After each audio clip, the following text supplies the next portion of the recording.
match reaction time for Woking versus Wrexham. It did finish Woking 2, Wrexham 3. If you are new to the channel, make sure you do like and subscribe and tap that bell for more notifications, as we are officially on the road to 1,000 subscribers. Now, it did finish 3-2 to Wrexham, but let's go back to the start of the game. Woking were throwing hard challenges in, Wrexham were throwing hard challenges in. The game had its own physicality shown, and in my honest opinion, it was a good start in terms of if you were a neutral watching the game. It was absolutely phenomenal. Now, in my eyes, Kieran Lofthouse was running the show for Woking until he did get sent off. I think it was the challenge on Cleworth? Might have been the challenge on Cleworth that he threw in. I can't exactly remember who the challenge was on, but yeah, Kieran Lofthouse threw a challenge in and he got sent off, straight red card. So that put Woking down to 10 men. At that point, Wrexham was starting to find their feet a bit more. Now, in regard to that, there was a segment where Paul Mullen threw the ball into the box and it landed on Aaron Hayden's head. He was there at the back post, just ready to nod it in. And it put Wrexham 1-0 to the good. Now, Wrexham heading in at half time, 1-0, did show a lot of volume. It did show a lot of. It was a good half for Wrexham to end, 1-0 up. Now, going into the second half, in my opinion, it did feel like as Wrexham did fall asleep. Now, when I say fall asleep, it was because there was a main man, Pedro Gamond for Woking, who put a phenomenal ball into the box, and he was there to slot it in. It was none other than Daly for Woking. So that puts Woking 1-1. Now, Woking are down to 10 men. At this point, you're probably thinking, it's got to be, it's one of them days for Wrexham. But, no.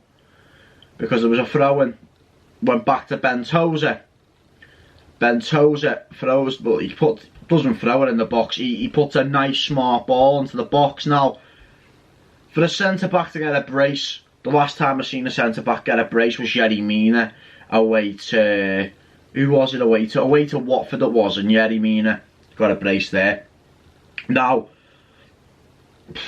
Aaron Hayden heads the ball. To be fair, when Ben Tozer put the ball in the box, I thought, keeper's ball all day long, but it wasn't the case at all. Aaron Hayden heads the ball, goes in, back of the net, 2-1 to Wrexham.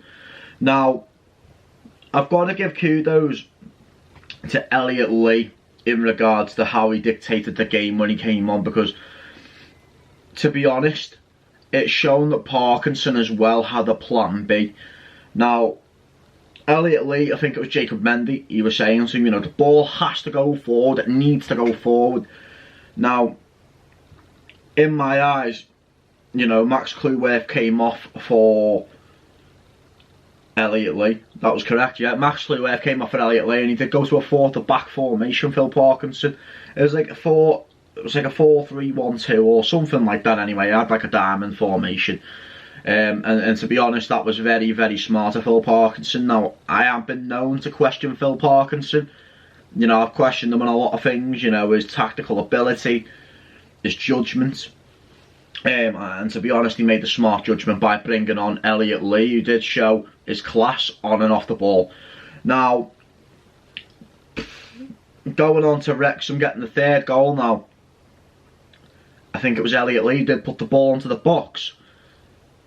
And to be honest, to any Ollie Palmer fan out there, I hold my hands up. I apologise, because I mentioned in my preview, if there was a man to take off in the lineup, for me it would have been Ollie Palmer for Sam Dolby. But Ollie Palmer gets his rightfully deserved goal, which is something that in my eyes he did rightfully deserve, and I'm glad he got the goal, which puts Wrexham 3-1 up. Now, moving on into what for me is seen as controversial is the Luke Young challenge. Now, Luke Young, in my eyes, he clearly won the ball. If anyone hasn't checked out the matchday vlog, please do go and check that out, because it shows that challenge on there. I do think he won the ball, but no. Referee gives penalty. Rhys Grego-Cox slots it in, 85th minute, to put Woking 2, Wrexham 3. Now, at this point, I am thinking the inevitable is going to happen, and when I say the inevitable, that being Wrexham conceding in the 90th minute, and the referee adds on 6 added minutes, and it's just one of them. Wrexham defended really well, you held the ball in the corner very well, and they deserved the win. And if anyone hasn't seen the passion of the players, how buzzing they all were when they got that win, then it's just something else. It's different gravy. Now, that's the game spoken through. What's my reaction to it now? First of all, kudos to Phil Parkinson, because he did have a plan B. He did deserve. He's tactically shown that he was capable of having a plan B, which in my eyes it's good. Now for Wrexham, it was all about this game has to be won because the away form had to be better. And for the away form to be better, it was because teams like Stockport County and things like that last season, when they went up, they were beating teams like Woking away from home. And these are the games that you have to win, in my opinion, to be able to get promoted from the National League to League Two. So where does that leave me for Tuesday's game against Gateshead United? Now, if Ollie Palmer can continue his form, I'd like to see him get another goal, because he deserved it, in my opinion. Deserved that goal. He worked hard. His work rate, for me, has never been actually the question. The question has been because he's not been in his form and his element that he's normally, like he was towards the end of last season. For that to be the case, was he tired? Was he having something going on? But if it wasn't that, then, you know, it is what it is on that front. But I'm looking forward to Tuesday's game. If you guys haven't checked out the preview, which will be out the next day, please do go and check that out. If you haven't gone and checked out the matchday vlog already, I'll leave a link for that down in the description down below. But if you do want to see more match reactions, then yeah, please let me know down in the comment section down below, because we can get them sorted for you guys as well, where we delve into the match a bit more, give our thoughts, and just have a sit down chat. Really, I'm open for discussion with any Wrexham fan in terms of my thoughts on Wrexham, my thoughts on any certain players or anything like that. But yeah, just another thing I want to add on as well, like that performance from Wrexham, don't get me wrong, it wasn't the most of interest in the games, like in terms of Wrexham didn't win by 5 or 6, but the lads fought hard for that, and they absolutely deserved that. Like, the hard work that was put in,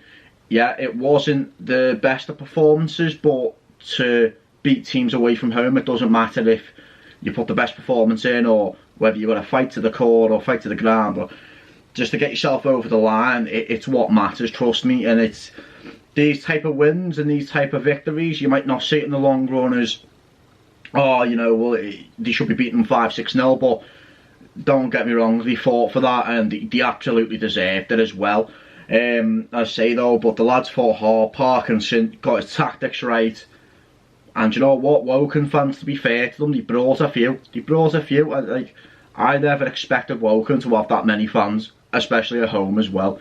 You know, if normally teams away from home, or we'll go racecourse, or we'll go Goodison Park, for example, but no, Woking had a few fans at home. To be fair, they did actually deserve, like, don't know, a point would have been a fair result in my opinion, but for Wrexham to get it over the line, they deserved that as well. It's one of them games, as a neutral, it's good to watch, and yeah, it's just really one of them games, and hopefully Gateshead and Wrexham can keep the momentum going, keep the points going, flowing and all that good stuff, and hopefully, you know, get another result at Dorking on the Saturday as well. But yeah, it's really also really got to say about it all. And if you have enjoyed this match reaction video, make sure you do like, subscribe and tap that bell for more notifications as and when I do upload. If there's any transfer news or anything like that in between, then obviously you'll be able to hear it on this channel, my thoughts as well. In terms of a preview, the preview will be on the day after this goes up. So if this comes out on the Monday, then the preview will be out on the Tuesday morning before the game on the Tuesday night. But yeah, hopefully you guys have enjoyed it, and yeah, thank you just so much for smashing 900 subscribers once again. We are on the road to 1,000 now, so let's just keep smashing it. I just want to thank everyone for the support as well, and I shall see you guys on the preview video before going to the race course ground. on Tuesday night.